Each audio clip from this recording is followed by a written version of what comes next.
Hello, everybody, and welcome today to another episode of my book talk. Today, my name is Femi Martin. Before I go on, I'm the author of Jesus the Egyptian, the book we are discussing. We are reading and discussing. This is my first book, and I thank the Lord Almighty for making this book possible and the opportunity we have today to discuss this book. If you haven't got a copy, I suggest please go and get a copy today so that you can read along with us, because we'll be going through discussing it as we are reading it. Today we are discussing chapter 2, and this will be the first part of chapter 2. The title for today, chapter 2, is Learning to Crawl. In chapter 1, we read about how the Holy Family entered Egypt, and the first city they entered in Egypt is Pelusium. Coming from Bethlehem, Pelusium will be the first city they are to enter in Egypt, and which most Jewish entered as well, because they live in Egypt at that time. Some Jews live in Egypt as well. So they entering Egypt, they need to find accommodation. They need to find place to sleep. And Joseph went and got a job. Then baby Jesus did a miracle. Baby Jesus did a miracle healing a woman in the restaurant, and they panic. They have to run away. They run out of the restaurant, back to the hotel. Then this baby Jesus and Mary had to remain in the hotel for a little while Joseph continued working, because he wants to earn money for them, because they have no money on them. They have no means to survive. How would they survive? So Joseph has to go and find a job. He went and got a job at the port. While he was working there, he had people talking about a holy child. He panicked. He realized that they are not safe, that people will find them, that they are either Herod spy looking for them, because ordinary people won't be talking about the holy child. Why? They don't know him in Egypt yet. So who will be talking about a holy child in Egypt?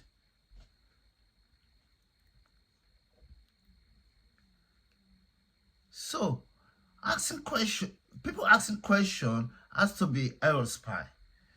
So they panic, went back to the hotel. They ran out of the city together with the baby. So they are out of the city, out of Pelusium, running down south. Where did they end up? We get to know in this part, in chapter 2, learning to crawl. After leaving Pelusium in the night, the family journeys southward, and of course, Joseph is leading the way. Mary is still worried about how they've left Goshen without a word. She thinks at least they could have said thank you to him and let him know they were leaving. But Joseph is having none of it. Goshen is a man after his own heart. He's doing nothing but making money out of every situation. Otherwise, why is he telling people he let us stay for free? What about the frankincense I gave him? He leads them out of the city boundary, and they walk through the night into the countryside, walking on dusty roads with wild forests on both sides. In the sky, there are thousands of stars shining brightly. The stars don't tell the suffering this old baby is bearing. The family left their donkey back in Pelusium in a hurry and must make do with their feet. Mary has baby Jesus in her arms and carries a single bag that contains their possessions. As he leads them along, Joseph is thinking. He wonders how exactly Herod knew he hadn't killed the Holy Child in his massacre. How did he know we are in Egypt? This isn't a way for a king to live and use his authority. He think to himself and looks back over his shoulder at Mary and the child. They've walked out of the city of Pelusium completely, and he can still see that they are nowhere near another city. It's getting dark. He doesn't want to push Mary into the deep of the night with a newborn in her arms. So as they walk on, he's on the lookout for some place they can spend the night. He walks and looks for what seems like an hour before he notices in the distance a mountain in the forest near to the road. He stops and looks at Mary. Mary, it will be nice if we stop for the night so that the baby can sleep. Where do we find a place in this wilderness? Mary asks. God willing, we will find a place on that mountain. Joseph points to the mountain and says, they leave the road and branch onto the rough path leading to the mountain. It's dark, but the moon above them gives them light. They arrive at the mountain and find a cave just at the base. Joseph makes a fire with wood and grass he gathers. Afterward, he gathered leaves, wood, and grass to make a bed for baby Jesus. Mary lays him down on the bed a distance away from the fire while Joseph gets their own bed ready. The look on Mary's face shows that she is tired, but who wouldn't be? Not long after giving birth, she had to make a tremendous journey into another land. And once they are there, they can't stay in one place.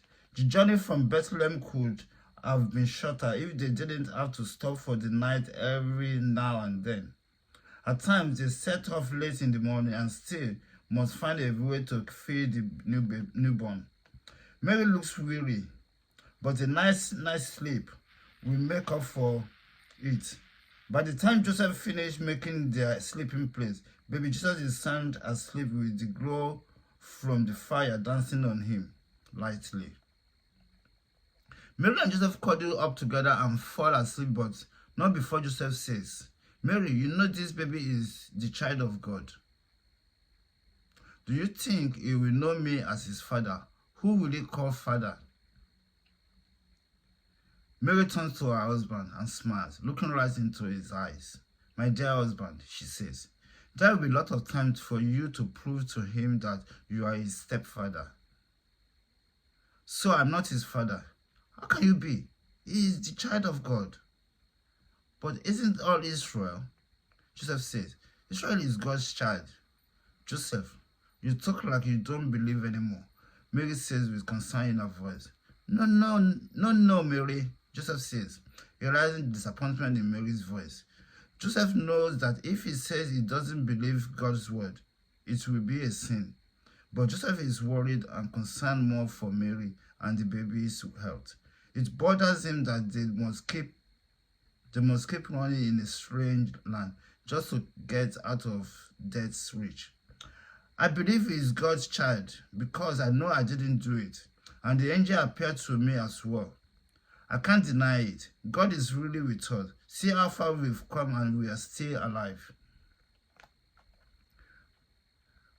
He will never leave his son alone, Mary says and turns to her side. Soon she falls asleep.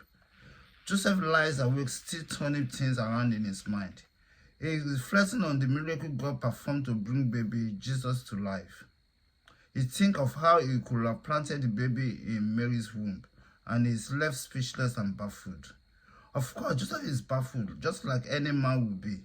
How difficult it must be to see your woman pregnant with a baby that isn't yours, and to know that the formidable bafflement that it belongs to God. He doesn't know whether to envy or respect God. He knows his first reaction to divorce her secretly was out of respect for God's commandment, which has become their own law. It's a law, and the purpose of the secrecy is not to bring harm to her. That was before the angel of God appeared to him and told him not to think of it anymore. Do not be afraid to take Mary as your wife, because the pregnancy in her is a holy child. He ponders everything over and over before he finally sleeps. The morning comes with a sweet smell of the forest blowing in through the small opening into the cave. Baby Jesus lies awake on his hay bed, and stares into the dying campfire. The campfire that had burned out suddenly rekindles and burns, bringing warmth into the cave. He smiles and lies there looking at the fire. We see baby Jesus doing a new thing here.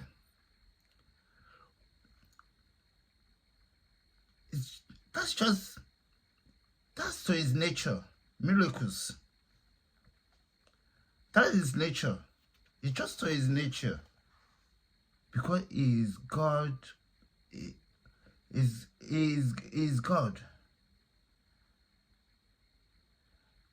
Mary and Joseph wake up later, and Joseph sits there looking at the fire. Then he turns to Mary.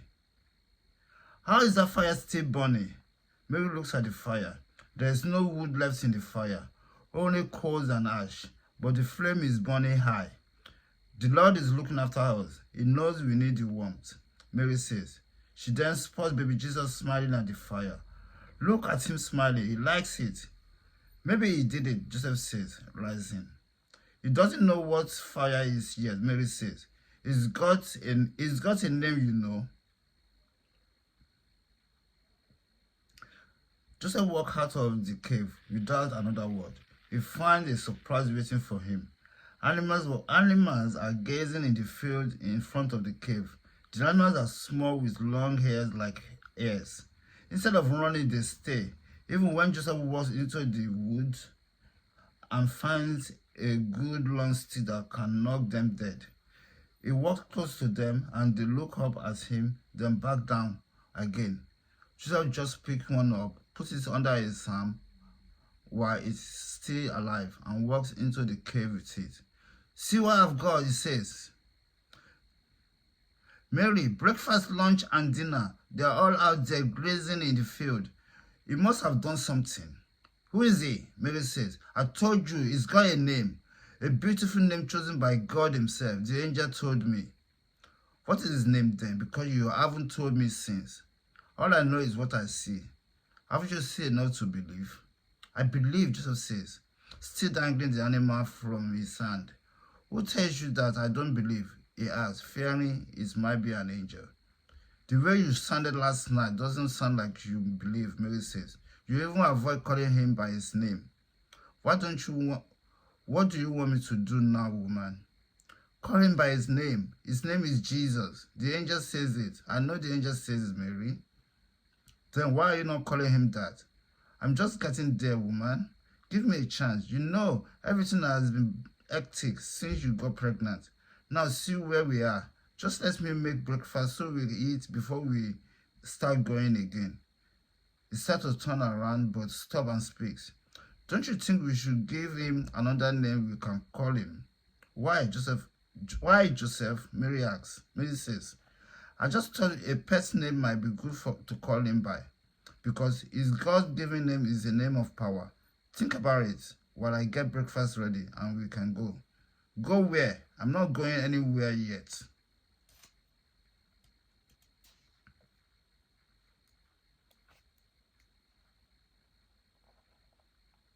We'll stop there on this episode. We see them here where they find accommodation in the middle of the night. Where could it have been? It couldn't be a cave. In a cave. That's where they find accommodation. And that's where they stayed for the night. And there's evidence of this in the Egyptian Coptic Church.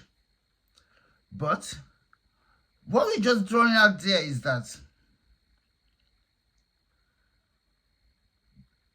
baby Jesus going through these stages of his life. What did he grow up to? He grew up in Egypt, definitely. That's where I start walking, talking, speaking, and everything. Because they didn't leave Egypt until he was about 3 years old. To go back to, so there are 3 years in Egypt. How did they spend it? That's what the Egyptian is about. You can see the experience they could have gone through there to find a place. They have to find a place for the baby to sleep. It's a newborn baby. You can't be walking throughout the night with a newborn baby. They have to find him a place to sleep.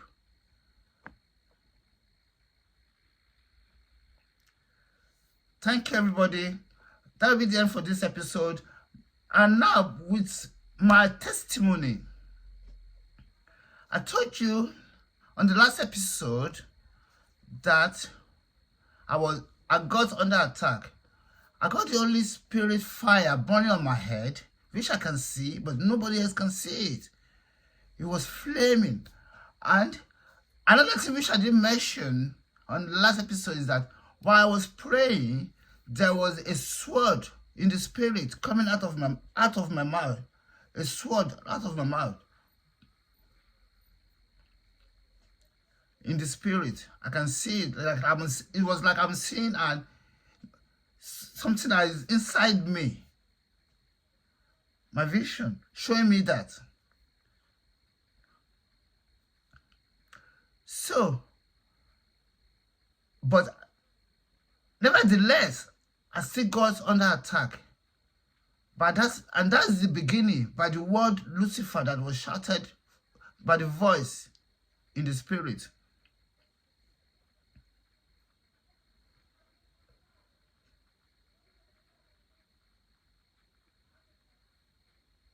Yeah, and again, the sword again is the word of God, and it can only be praise and worship of our God.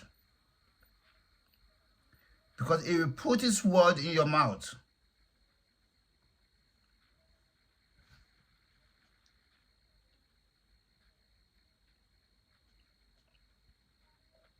So, but as I said, I got under attack by that voice, and that was just the beginning.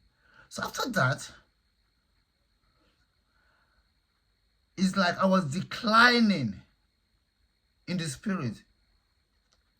The fire burning goes away, but the after effect was still there.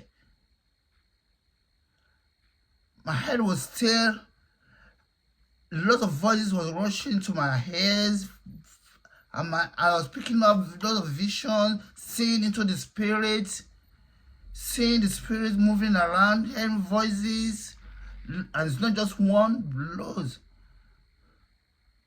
So, mind you, I was in a detention center at that point.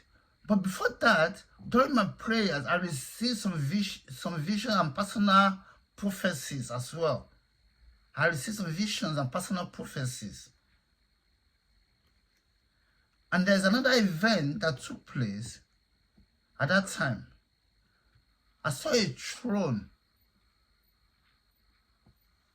in the spirit, set in the spirit. The image of the throne was in my mind, was in my mind. It was like it transferred into the spirit. That's how I think of it, but I'm not sure. But somehow I saw a throne in the spirit. And the spirit come to me. At that time, the spirit come to me and said, "You've taken my throne."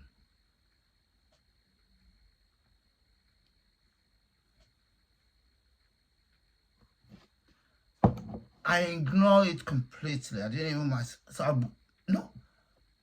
I was thinking, which throne? Isn't that the throne in the spirit of war? But I didn't even think of deep into it that time. But as the years go, I got moved away from that center, detention center, into another detention center. So I find that my decline in the spirit quite very low. to the end that if I feel like I've died, but still alive. What happened next, I will let you know on the next episode. Thank you for listening, and bye.